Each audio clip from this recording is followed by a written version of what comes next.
যদি আপনাদের কাছে জিও, এয়ারটেল অথবা ভোডাফোন আইডিয়া অর্থাৎ যে কোনো কোম্পানির সিম থাকুক না কেন, আপনাদের জন্য কিন্তু একটা বড়সড় দুঃসংবাদ।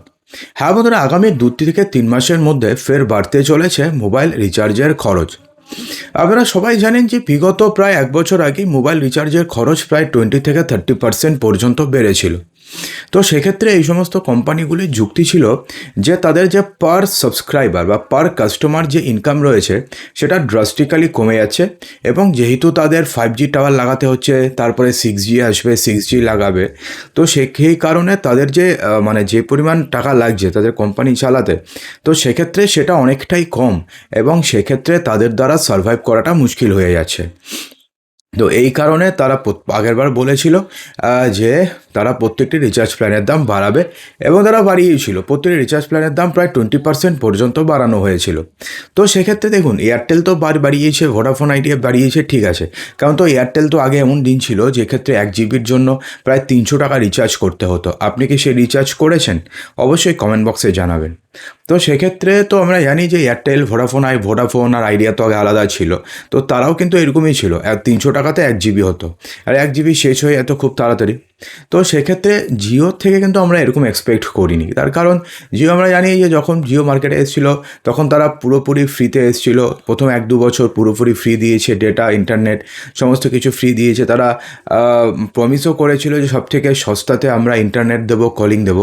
কিন্তু তারপরে আমরা দেখেছি যে যেই রেসে এয়ারটেল দৌড়চ্ছে ঠিক সেম পাথে জিও দৌড়াচ্ছে। অর্থাৎ জিও, এমনটা নয় যে এয়ারটেল তাদের রিচার্জ প্ল্যানের দাম বাড়িয়ে দিয়েছে, জিও তাদের রিচার্জ প্ল্যানের দাম সেম রেখেছে, এমনটা কিন্তু নয়। এয়ারটেলও বাড়িয়েছে, জিও কিন্তু সেম গতিতে তাদের রিচার্জ প্ল্যানের দাম বাড়িয়েছে।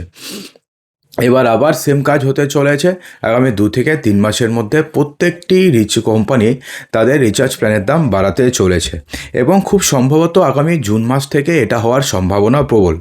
দেখুন, সূত্রের খবর যে দেশের বড় টেলিকম সংস্থা জিও, এয়ারটেল এবং ভোডাফোন আইডিয়া আবারও মোবাইল রিচার্জের দাম বাড়ানোর পরিকল্পনা করছে, এবং এই সিদ্ধান্ত কার্যকর যদি হয়ে যায়, সব থেকে বড় সমস্যায় পড়বেন কারা? আমরা, যাদের আমাদের প্রতি মাসে রিচার্জ করতে হয়। কারো তো রয়েছে যে একটি মোবাইল রিচার্জ করলে হয়ে যায়, একটি সিম, কিন্তু কারো রয়েছে পুরো বাড়ির সবার ফোন রিচার্জ করতে হয়। নিজের ধরুন, বেশিরভাগ মানুষের 2টো সিম রয়েছে, দুটো ধরুন, তারপর মার, বাবার, তারপর ওয়াইফের, বা আরও মানে অনেকের রিচার্জ করতে হয়। সেক্ষেত্রে দেখুন, রিচার্জ করতে করতেই না প্রতি মাসে অনেকের 2 থেকে 2,500 টাকায় বেরিয়ে যায়। তো আপনিও কি এরকম, নাকি আপনাকে শুধুমাত্র আপনারটা রিচার্জ করতে হয়? কমেন্ট বক্সে জানাবেন। দেখুন, এক্ষেত্রে বলা হয়েছে যে প্রাপ্ত তথ্য অনুযায়ী জুন মাস থেকে মোবাইল রিচার্জের দাম পরিবর্তন হতে পারে।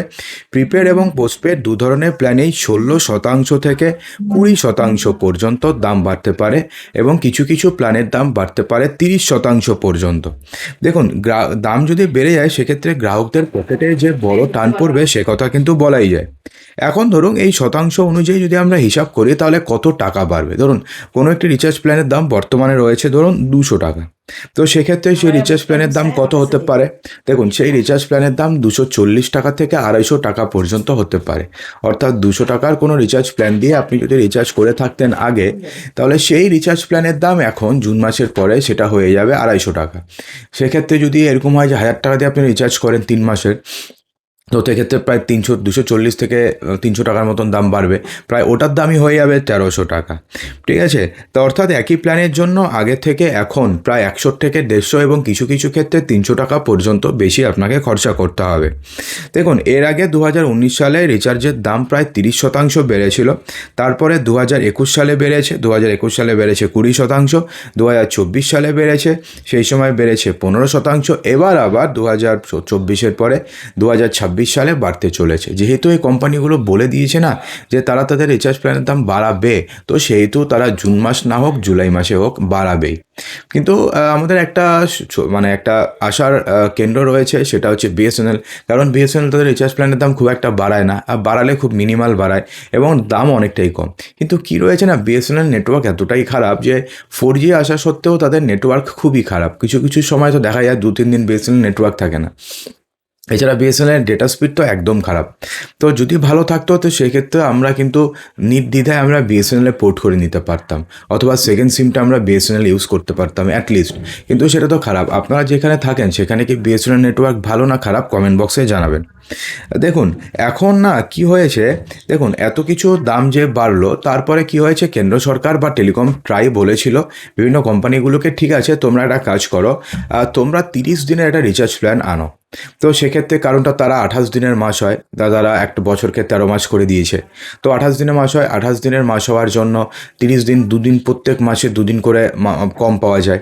তো সেক্ষেত্রে কি হয় না, তারা বলেছিল 30 দিনের প্ল্যান নিয়ে আসতে, দেখা যায় 30 দিনের প্ল্যান আরও বেশি টাকা দিয়ে দিতে হচ্ছে, তো অনেকে 30 দিনের প্ল্যান নিচ্ছেন না। এরপরে তাই বলেছিল যে অনেকে রয়েছেন, বিশেষ করে যারা গ্রামে থাকেন, তাদের কি হয় না, তাদের ডেটার কোনো প্রয়োজন হয় না, তাদের পুরো মাসে যদি 1 GB ডেটা হয় তাহলেই হয়ে যায়। কিন্তু দেখা যাচ্ছে যে এই সমস্ত কোম্পানিগুলো ডেটা ছাড়া যে প্ল্যান লঞ্চ করছে, সেটার দাম ধরুন 20 টাকা কম বা 30 টাকা কম। ধরুন 300 টাকা হচ্ছে নর্মাল প্ল্যানের দাম, ডেটা সহ, ডেটা ছাড়া দাম হচ্ছে 270 টাকা। অর্থাৎ 30 টাকার জন্য আপনি প্রতিদিন 1 GB করে ডেটা নেবেন না। যদি এমনটা হতো ওটা 300, ওটা 170 বা 120 বা 130, তাহলে পরে সেটা সাধারণ মানুষদের জন্য ভালো হতো। বিশেষ করে যারা গ্রামে থাকে বা বিশেষ করে যারা বয়োজ্যেষ্ঠ যারা লোকজন রয়েছে, যাদের ডেটার কোনো প্রয়োজনই পড়ে না, তো তাদের ক্ষেত্রে এটা কিন্তু খুবই ভালো হতো যদি 100 টাকা বা 150 টাকার নিচে যদি প্ল্যান থাকতো, তাহলে 120-130 টাকা দিয়ে যদি হয়ে যেত মাসে, তাহলে কোনো সমস্যা ছিল না। আগে কি ছিল, আগে ডেটার জন্য খরচা করতে হতো, কিন্তু কী ছিল যে আপনি যদি একটা 20 টাকা দিয়ে রিচার্জ করতেন না, তাও আপনাকে ভ্যালিডিটি নিয়ে চিন্তা করতে হতো না, প্রতি মাসে 20 টাকা 30 টাকা রিচার্জ করতেন, হয়ে যেত। কিন্তু এখন কি রয়েছে, আপনি যদি জাস্ট 1 মাস যদি আপনি ভোডাফোন আইডিয়াতে রিচার্জ না করেন, তাহলে দেখবেন যে আপনাদের ইনকামিং বন্ধ হয়ে যাবে, আউটগোয়িং তো বন্ধ হবে, ইনকামিংও বন্ধ হয়ে যাবে। কেউ যদি ফোন করে দেখবেন যে ফোন আসবে না, বলবে ইনকামিং বন্ধ। অর্থাৎ তারা 1 মাসে, নিয়ম রয়েছে 3 মাস সেই সিম অন্য কাউকে অ্যালট করতে পারবে না, কিন্তু ভোডাফোন আইডিয়া সেটা 1 মাসে করে দিয়েছে। অর্থাৎ 1 মাস পরে কেউ ফোন করলে সেই ফোনই সেতু, মানে ফোনই ঢুকবে না তার নাম্বারে। তো বন্ধুরা, এই নিয়ে এখন আপনাদের কী বক্তব্য রয়েছে, আপনারা ভিডিওটিকে প্রচুর শেয়ার করুন যাতে সবার কাছে ভিডিওটি পৌঁছায়। তাহলে কী হবে না, এই কোম্পানিগুলো একটু ভাবতে বাধ্য হবে। এবং আপনারা অবশ্যই কমেন্ট বক্সে জানাবেন যে এই যে একটা যে বাজে পরিস্থিতির সৃষ্টি হয়েছে, প্রতি মাসে 300-400 টাকা রিচার্জ করতে হয়, তো এটা নিয়ে আপনাদের কি মতামত কমেন্ট বক্সে জানাবেন। ভিডিওটিকে প্রচুর শেয়ার করবেন যাতে সরকার অবধি ভিডিওটি পৌঁছায় এবং তারা যেন চিন্তা করতে বাধ্য হয়। তো অসংখ্য ধন্যবাদ ভিডিওটি সম্পূর্ণ দেখার জন্যে।